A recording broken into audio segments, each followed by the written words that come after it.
Hey, come join me while we read an old vintage newspaper. Today, we're in the 1920s and reading the Martinsburg Journal, dated Halloween, October 31st, 1928. Let's see what happened in this day in history.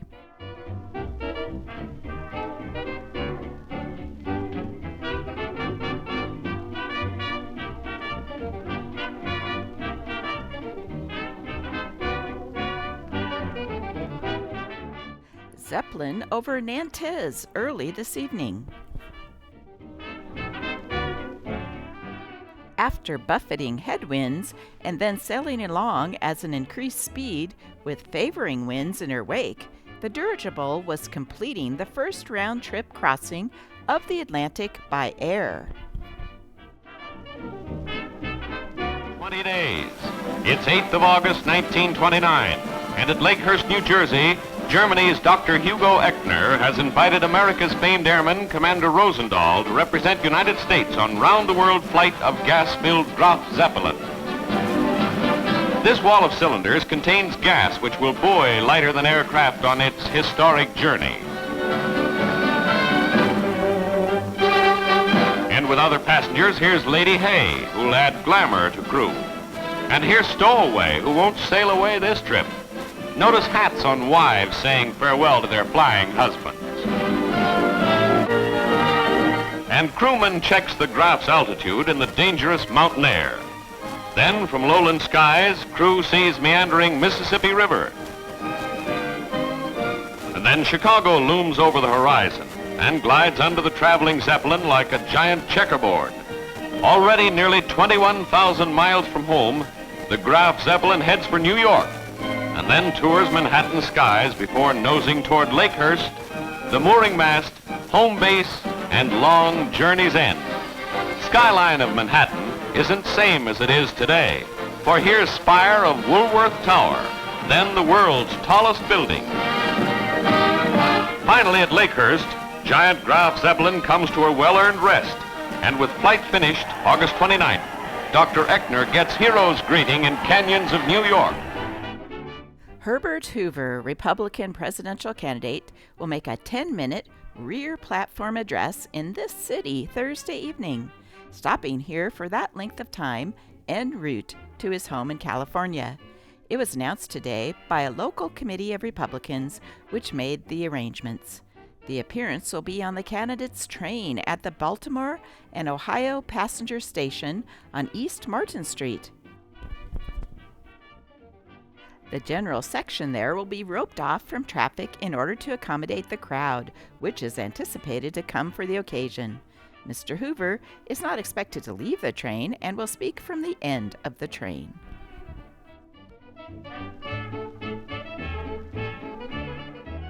Lindy continues hunting. Mexico City, October 31st.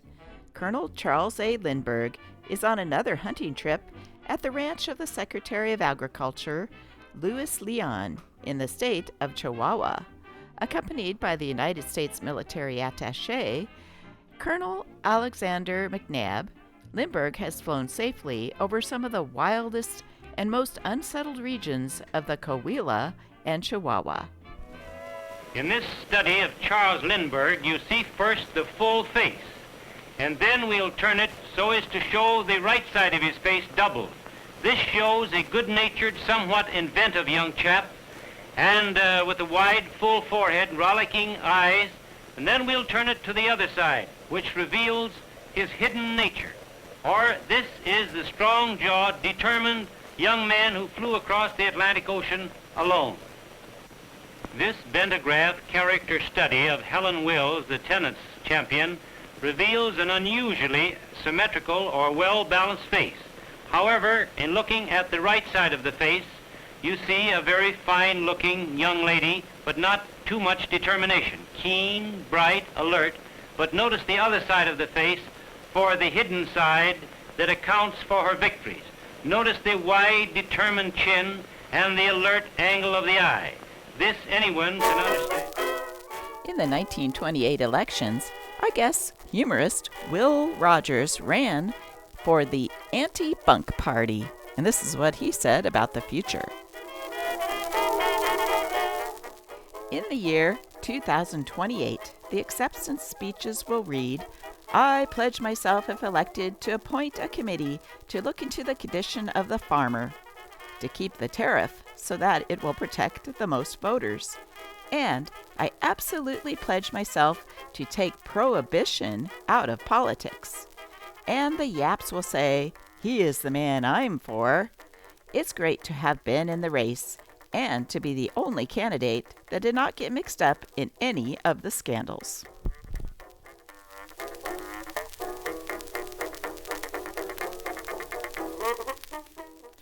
Flashes of life. New York.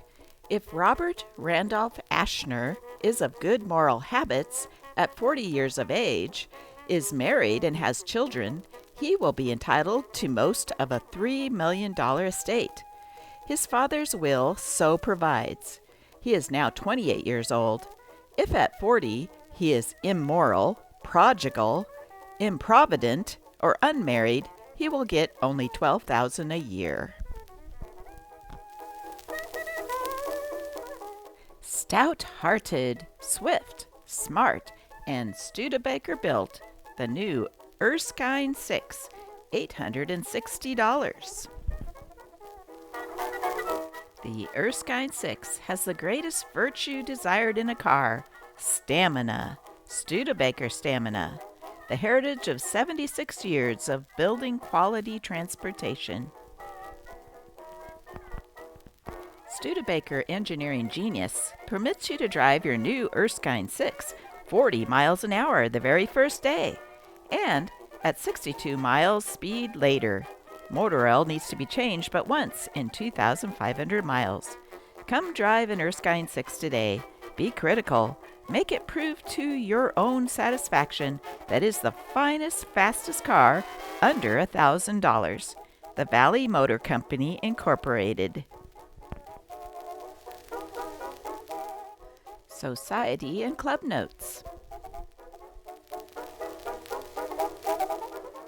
Halloween socials at several churches in the city drew record crowds Tuesday night. It is estimated that 200 or more attended the big Halloween party at the First Emmy Church, given by the Epworth League and Sunday School, and to which admission of 25 cents was charged, for the benefit of the church fund.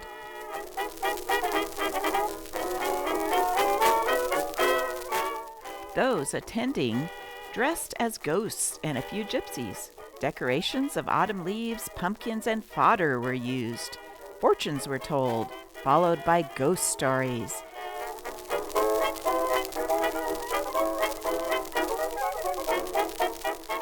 A program of music was the concluding feature. Cider, gingerbread, and apples were served. It looks like Halloween in the 20s got a little carried away. Merrymaking prolonged. Not content with the mischiefs of merrymaking, which may be crowded into one long evening, the younger group of fun-loving youth have been having Halloween for several nights past. Doorbells being peeled, even the latter part of last week.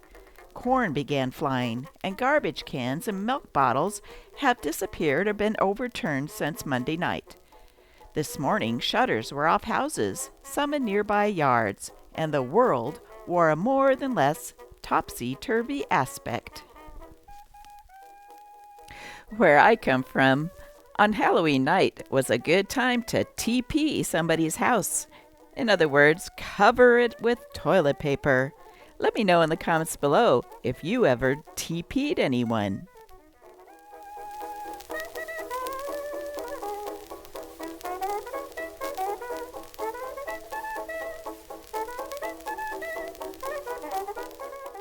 Peculiar apples. The odd sight of a cluster of 4 apples grown so closely together that each one seems attached to the other can be seen at People's Trust. The oddity comes from the orchard of James A. Showers.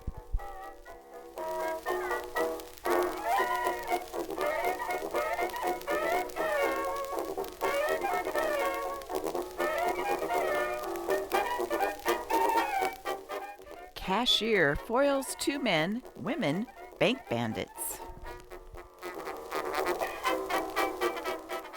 Argyle, Michigan. Two men and a woman entered the home of Henry Prentice, cashier of a private bank, here last night. Held Mr. and Mrs. Prentice captives more than half the night, while they attempted to compel him to open the bank safe and finally shot the banker in the leg, fracturing the bone while he attempted to escape. While the woman bandit watched over Mrs. Prentice, the men marched Prentice to the bank, where he told them he didn't know the combination. Prentice told the robbers Mrs. Don Hurdle, the assistant cashier, knew the combination. When they reached the young cashier's house, she noticed the revolver and hit him and slammed the door. Prentice, taking advantage of the situation, also struck the bandit and fled. He was shot through the right leg as he ran.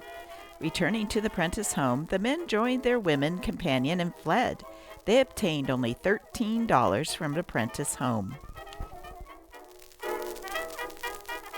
Don't worry, doll. I haven't forgotten the flapper alert. It's next.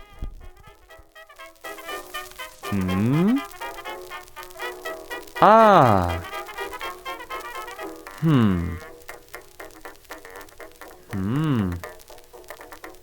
Ah. Well, since it's the Halloween issue of today's newspaper, we're going to feature a woman who was known for making masks and dancing in them.